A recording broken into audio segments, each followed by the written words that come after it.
Yeah, around here.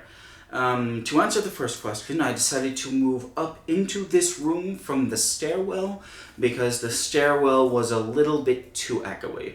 By which I mean it was much too echoey. This room echoes a bit too, but it's a little bit better. It's better enough. And to answer the second question, today I want to talk about the YouTube walkout going on from the 10th to the 16th, I think. Let me explain. So, YouTube is notorious amongst people who post content on its platform for treating the people who post content on its platform like shit. Like shit.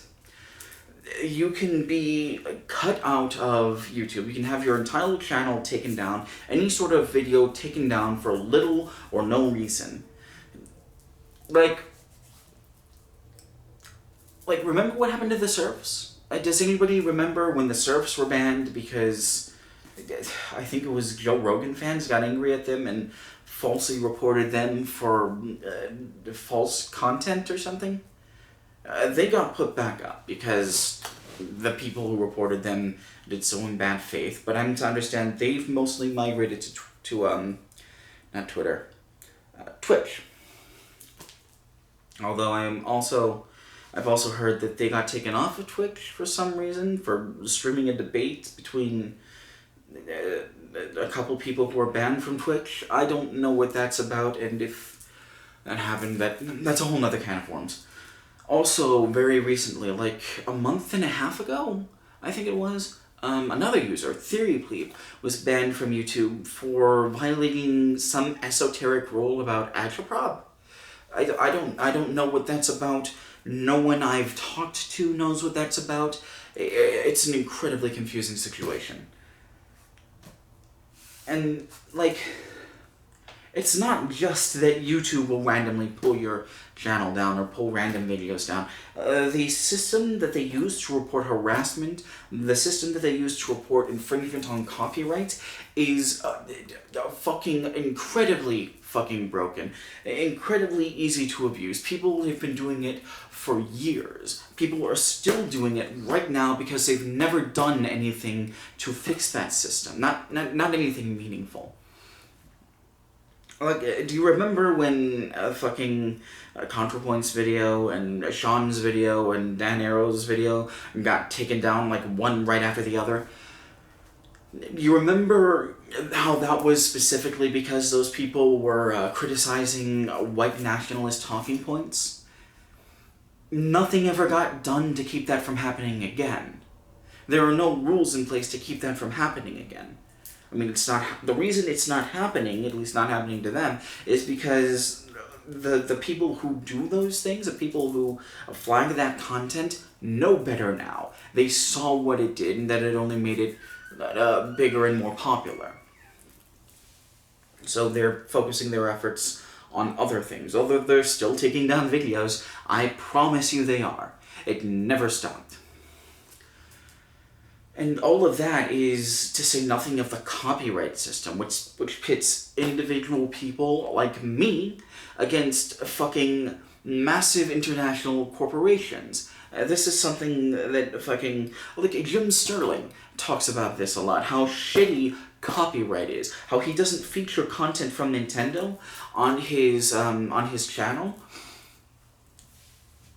because, or at least he didn't used to, because whenever he did, they would file a copyright claim. It was so bad that Nintendo of America and Nintendo Japan filed a copyright against one of his videos that used footage from a Pokemon game, a trailer for a Pokemon game, at the same time, which is how he discovered the copyright deadlock, as he calls it.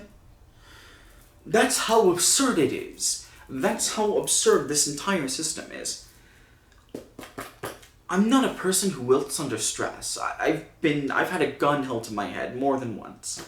I've been in a lot of bad places in my life. But making content on YouTube is just unbearably stressful. It is just really bad. And I'm a person who gets mostly underlooked. I'm a person who gets mostly overlooked in this regard because my channel doesn't even have 2,000 subscribers yet. Which could be a problem. YouTube has always been really shitty to the people who make content on their platform, but it kind of ebbs and it flows. It always rises. It always ends up more than it was before, but it ebbs and it flows. Recently, though, it's been getting really bad, especially for people who talk about politics, like yours truly. There are a number of reasons for this. The biggest three. So the least important of the biggest three that I can think of is just that there have been bad political actors that have brought very negative attention to YouTube as a platform. I've talked about this before. Carl Benjamin running for the fascist UKIP party and gallivanting around Great Britain, talking about whether or not rape should be legalized or something. I don't know. I don't care. He's a fascist. I don't care what a fascist says about anything. But that got YouTube into trouble because YouTube platforms that guy, and he has a ton of fucking subscribers. Then there was Steven Crowder and his enabling of the harassment of a number of different journalists, including most notably Carlos Maza, who he repeatedly referred to in the most vulgar terms, including shouting racial and sexualized obscenities at him. That got a lot of unwanted attention, not just externally, but within the company. There are people who work for YouTube that wanted to walk out after that. And, if our union laws were stronger, they probably would have. COPA, the Child Protection something or other Act, is another thing that's been on the table recently. I know you've heard about that. It's been fucking everywhere. The most informative video that I've seen about that was by Dan Olson, Foldable Human. I've done this video like 7 times now, and every time I start talking about COPPA, it goes way too long. So I'll try and summarize it. The contention that Dan Olson, the Foldable Human, makes is that YouTube has weaponized its user base by fomenting an air of hostility towards its users regarding COPPA, and at least partially by blatantly taking down channels that had no business being taken down. Like, if it seems absurd, the channels that are getting taken down, it's because they're doing it on purpose. At least that's a contention.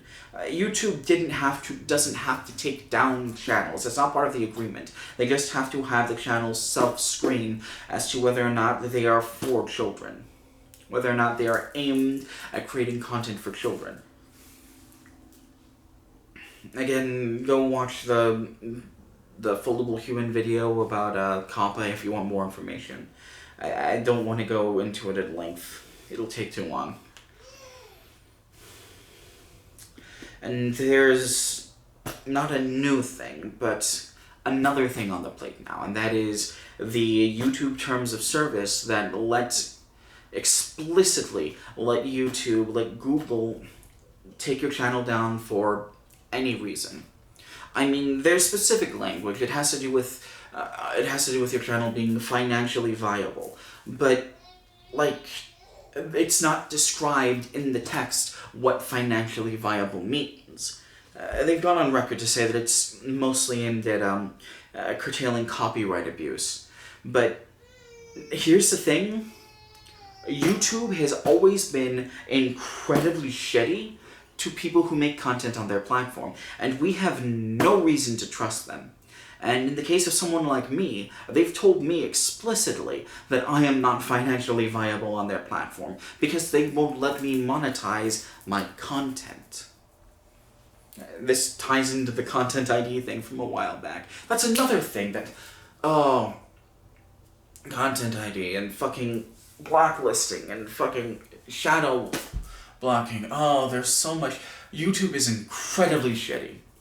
to the people who make content on its platform. And some of us are tired of that. So these new rules, these new terms of service, go into effect on December 10th. And a number of people on YouTube, myself included, have decided that beginning on December 10th, we are going to stop uploading videos for a week. And we're going to implore the people who watch our videos to stop watching YouTube altogether. We're not going to be totally inactive. There's not going to be total radio silence. There are people that are going to be active on Twitch. I still have my phone, so I'm going to be active on Twitter. Like, there are plans to have, like, a week-long continuous stream or something. I think I was just reading something by Theory Plebe, incidentally. Yep. Theory Plebe is going to be streaming all day, every day during the YouTube Walkout. Fun stuff. So there's still going to be content if you want content. But there's a thing that I feel like I need to stress, that we all need to stress more, and that is that this will fail unless the viewers, unless you get on board. We're not, just us making content and withdrawing that content isn't going to do a lot to put a dent in YouTube's anything. Like, my videos, as I said, aren't even monetized.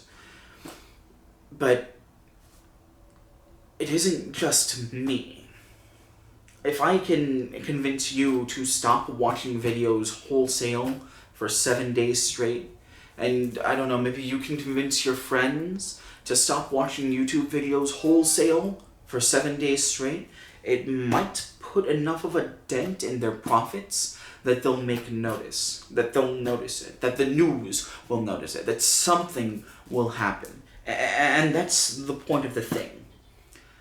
It's never going to be an opportune time to try and get something done about this, but at least right now, when they hurt us, we might be able to hurt them back financially. But that's going to take your help. People like me, we want to make content that maybe doesn't appeal to the algorithm. Like, I talk about far left shit. I'm a capital A anarchist. That's what I do. YouTube doesn't like that. The algorithm doesn't like that because it's cerebral and it's heady and people don't quite get it. But I want to continue making those videos, not just because this is my job for all intents and purposes, but because this is something that is important to me. Literally, I don't have a computer I can work at. I don't have a computer I can make videos at. I'm talking into a video and I'm going to be editing this very basically on my phone. But I'm still doing this because it's important to me. And I want to keep doing this because it's important to me. But I won't be able to do that without your help. So, starting on the 10th, because again, that's when the new terms of service take effect, through to the 6th, I think, just turn off YouTube. There will be other things going on.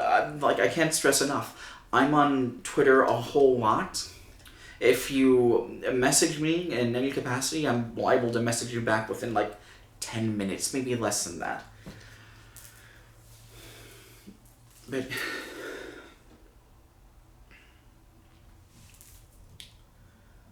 the thing about YouTube is we're not the product. You're the product. And being producers on YouTube, being people who make stuff, we're aware of that. And we want to make things that you like, as opposed to just making things for whiny babies. And maybe if we can get our foot in the door, it'll be easier to do that. But we're gonna need your help to do that. It's about that simple.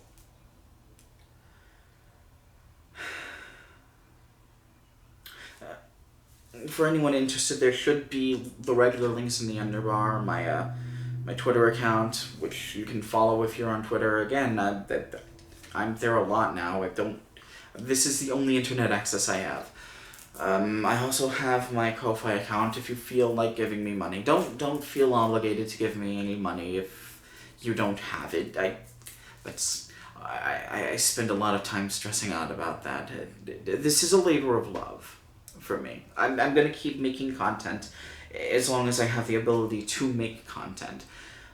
But every little bit of money helps, because especially now, because like everyone I know is in such a bad place.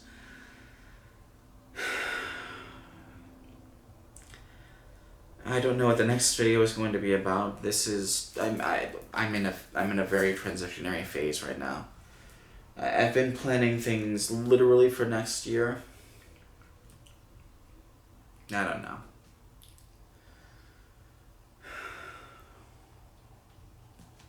There's not going to be a new video next week anyway. So, yeah. Until we get there, take care of yourselves, alright?